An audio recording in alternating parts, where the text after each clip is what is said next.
You're in charge of a floating city worth $13 billion, carrying 5,000 people, 80 fighter jets, and enough firepower to flatten a small country.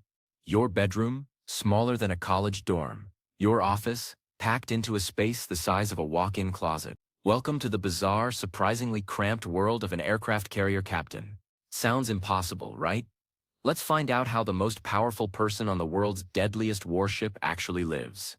The captain of a U.S. Navy aircraft carrier commands more firepower than most nations possess. But here's the kicker. While the ship itself spans over 1,100 feet, that's longer than 3 football fields. The captain's personal quarters are about 300 square feet. For context, that's roughly the size of a modest hotel room. And we're talking about the guy who runs a nuclear-powered fortress that costs more than the GDP of several countries combined. The irony hits different when you realize that the U.S. Gerald R. Ford, the Navy's newest carrier, displaces 100,000 tons of steel and has a crew larger than most small towns. Yet the person responsible for all of it lives in what most people would consider a cramped apartment. No penthouse suite. No executive floor with panoramic ocean views. Just a tiny slice of real estate wedged into a maze of metal corridors. Let's start with the basics.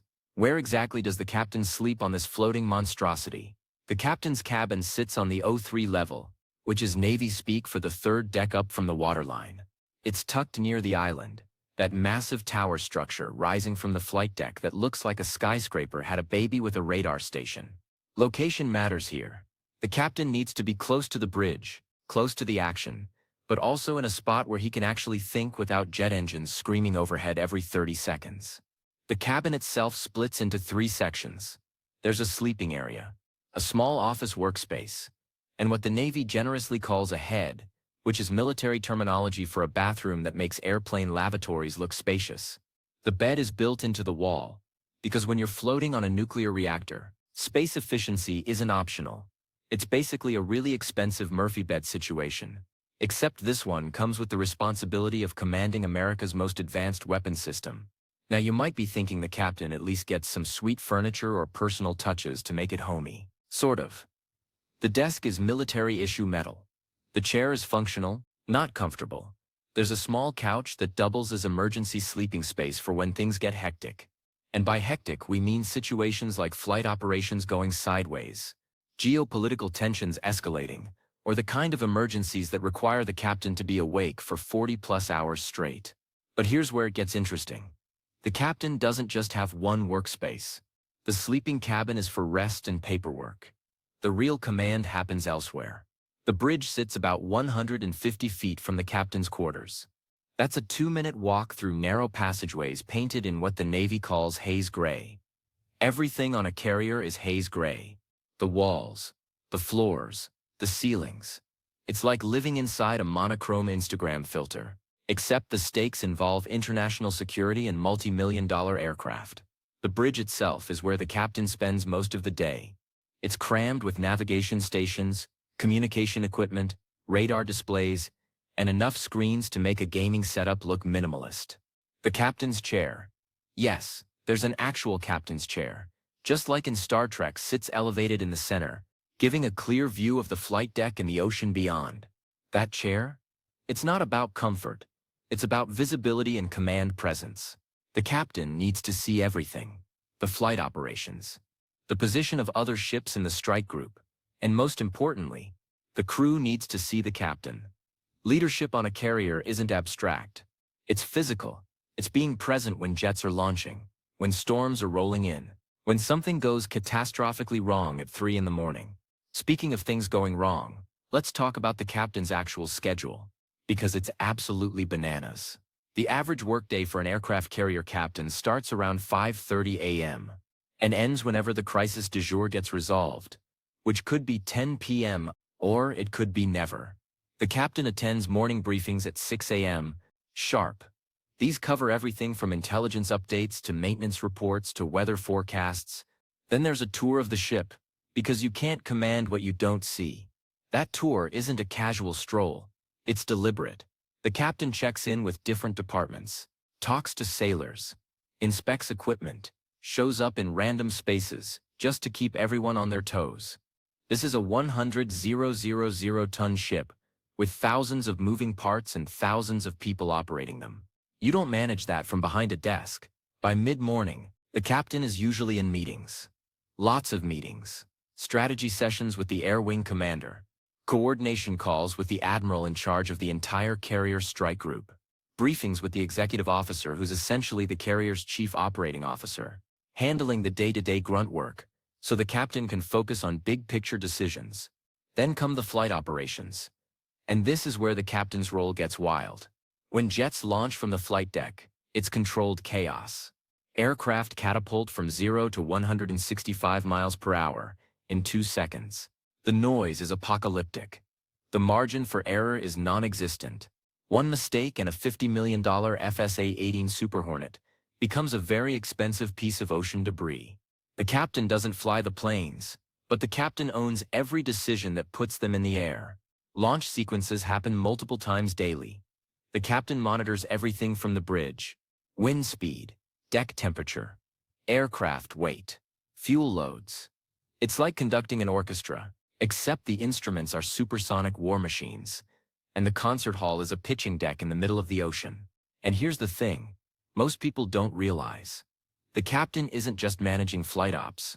There's also navigation. The carrier has to position itself perfectly for launches and recoveries. Too close to land and you risk running aground.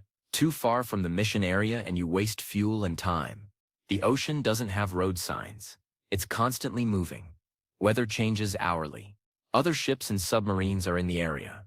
The captain has to account for all of it, while also thinking about geopolitics, rules of engagement, and whether launching that next sortie might accidentally start World War III. No pressure, right? After flight ops wind down, there's usually another round of meetings. Then administrative work. The Navy runs on paperwork. Everything gets documented. Every decision, every incident, every maintenance issue. The captain reviews reports, signs off on orders, and makes judgment calls on personnel matters. Someone screwed up? The captain decides consequences. Someone performed exceptionally? The captain writes the commendation. Dinner happens whenever there's time, which might be 7 p.m. or might be 10 p.m., and it's usually eaten quickly because something always needs attention. The captain eats in the wardroom with senior officers, not because the food is better. It's the same galley preparing everything, but because even meals are opportunities for communication and leadership. Then, if things are relatively calm, the captain might get back to the cabin around 9 or 10 p.m. for a few hours of sleep before the whole cycle repeats. But calm is relative on an aircraft carrier. Emergency drills happen at random times. Actual emergencies happen whenever they feel like it. The captain's phone, a secure communication device that's basically the world's most stressful smartphone, rings at all hours. Let's talk about what the captain actually gets to enjoy in those 300 square feet of personal space. Privacy, for starters, which is surprisingly rare on a carrier. Junior enlisted sailors sleep in berthing areas with 150 other people. Bunks are stacked 3 high. The captain at least gets a door that locks in a room with no roommates. That's luxury in the military. There's also a private bathroom. Again, this sounds basic, but on a ship where most people share communal heads with dozens of others, having your own shower and toilet is a significant perk. The shower is tiny.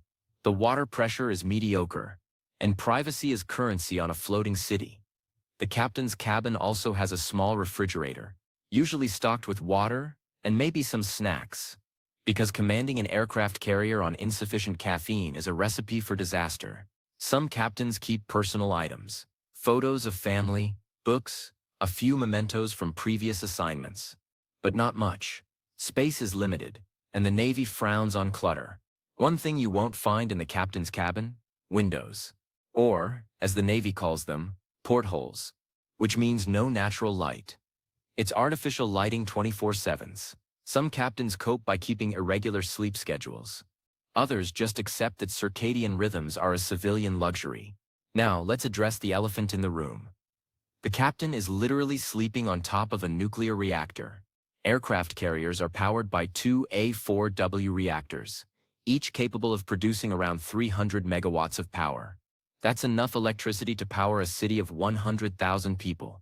These reactors are housed deep in the bowels of the ship, surrounded by multiple layers of shielding and safety systems.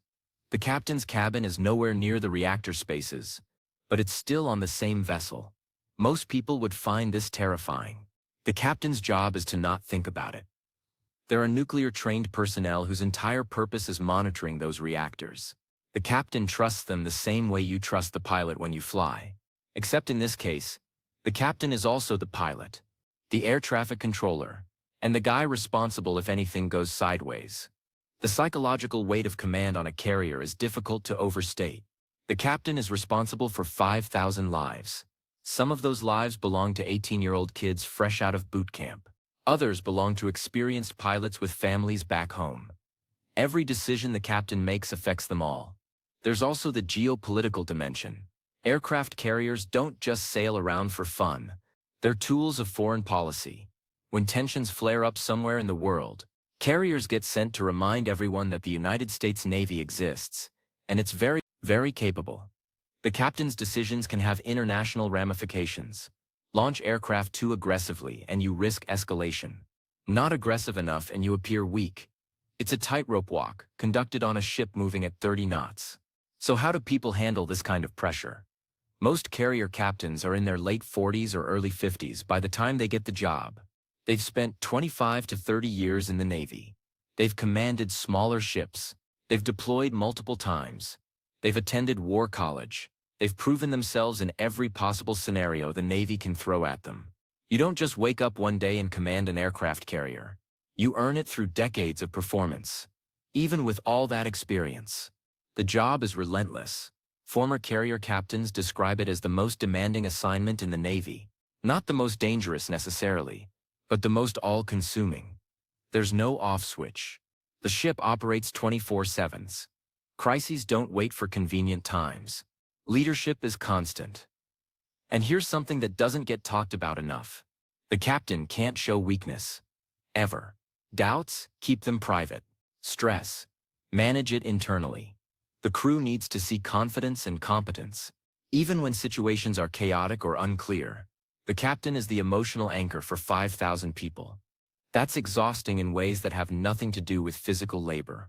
Let's get back to the living situation, because there are some perks that come with the job, even if they're not immediately obvious. The captain has access to the admiral's passageway, assuming an admiral is embarked with the carrier strike group. This is a private corridor that bypasses the crowded main passageways. It's faster and quieter. Not exactly a private jet, but it's something. The captain also gets priority seating in the wardroom, which is the officer's dining area. The food is the same, but the table placement signals rank and importance. It's a small thing, but on a ship where hierarchy is everything, these signals matter. There's also the intangible perk of respect. When the captain walks through the ship, people notice, sailors stop and salute. Officers straighten up. It's not about ego. It's about the weight of the position. The captain embodies the chain of command, the mission, and the traditions of naval service going back centuries. But respect doesn't pay the bills. And that brings up an interesting point. How much does a carrier captain actually make? Which is the rank required to command a carrier, ranges from about $95,000 to $130,000 per year, depending on years of service. That sounds decent until you remember this person is responsible for a $13 billion asset and 5,000 lives. For comparison, the CEO of a mid-sized company with a fraction of that responsibility makes millions. Of course, military compensation includes benefits, housing allowances if the captain has a family shoreside, healthcare, pension after 20 years. But in pure salary terms, commanding an aircraft carrier is not a get-rich scheme. It's a service. It's a calling. It's the culmination of a career spent in uniform. Now, let's talk about what happens when the captain needs a break. Because even superhumans need downtime. Carrier captains get rotated out after about 2 years. That's the typical command tour. 2 years of nonstop intensity. Then you move on to another assignment or retire. The Navy does this deliberately. Command is too demanding to sustain long-term. Fresh leadership keeps things dynamic. During those 2 years, the captain might get brief periods off the ship during port visits.